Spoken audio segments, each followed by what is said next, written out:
Hey guys, അപ്പോൾ ഇന്നത്തെ നമ്മുടെ പരിപാടി എന്ന് വെച്ചാൽ നല്ല മഴയാണ് കേട്ടോ. നേരെ നമ്മൾ CC മാളിലേക്കാണ് പോയത്. അവിടെ നേരെ സ്റ്റുഡിയോയിലേക്കാണ് ആദ്യം കയറിയത്. അവിടെ പോയി കുറച്ച് ഡ്രസ്സിൻ്റെയൊക്കെ കീഴിൽ നിന്ന് കുറച്ച് പട്ടിഷമൊക്കെ കാണിച്ച് ഗൈസ്. പിന്നെ അവിടെ നിന്ന് നേരെ നമ്മൾ കുറച്ച് ഗ്ലാസ്സൊക്കെ വെച്ച് ഒരു ഷോപ്പിലൊക്കെ കയറി. പിന്നെ നേരെ സൂപ്പർ മാർക്കറ്റിലേക്ക് പോയി. സൂപ്പർ മാർക്കറ്റിൽ ആദ്യം തന്നെ കിൻഡർ കണ്ടു. ഫുഡാണല്ലോ മെയിൻ. കിൻഡർ കണ്ട് നേരെ ഫ്രൂട്ട് സെക്ഷനിലൊക്കെ നടന്ന് വെറുതെ നടന്നതേ ഉള്ളൂ, ഒന്നും മേടിച്ചൊന്നുമില്ല, അത് വേറെ കാര്യം. നടന്നു കുറേ വെറൈറ്റി ഫ്രൂട്ട്സൊക്കെ കണ്ടു.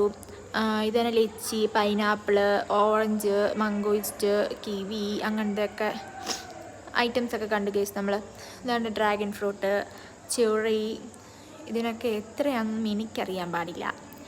ഇത് നമ്മുടെ മംഗോയിസ്റ്റ്, ഇതൊക്കെ നമ്മുടെ നാട്ടിലും കിട്ടുന്നത് തന്നെയാണ്. എന്നാലും വെറുതെ ഒരു രസത്തിന് വേണ്ടിയിട്ട് വീഡിയോ എടുത്തു എന്നേ ഉള്ളൂ. പിന്നെ എനിക്ക് ഈ വോയിസ് ഓവർ കൊടുക്കാനൊന്നും അത്ര അറിഞ്ഞൂടാ ഗൈസ്. ഇത് ഞാൻ ഫസ്റ്റ് ടൈം ആയതുകൊണ്ട് തന്നെ എനിക്ക് അറിയില്ല ഇത് എങ്ങനെയാണ് ചെയ്യേണ്ടതെന്നൊന്നും. സോ ഞാനങ്ങ് വായി തോന്നുന്നു നിങ്ങൾ വിളിച്ച് പറയുവാണ്. നിങ്ങൾ കണ്ടിട്ട് നിങ്ങൾ പറ്റുമെങ്കിൽ സപ്പോർട്ട് ചെയ്യുക. ഇത് നമ്മുടെ ബ്ലൂബെറിയാണ് കേട്ടോ. ഇതെല്ലാം കണ്ട് മഴ ആയതുകൊണ്ട് നമ്മൾ നേരത്തെ തിരിച്ച് പോയി. അപ്പോൾ ഇത്രേ ഉള്ളൂ ഗൈസ്.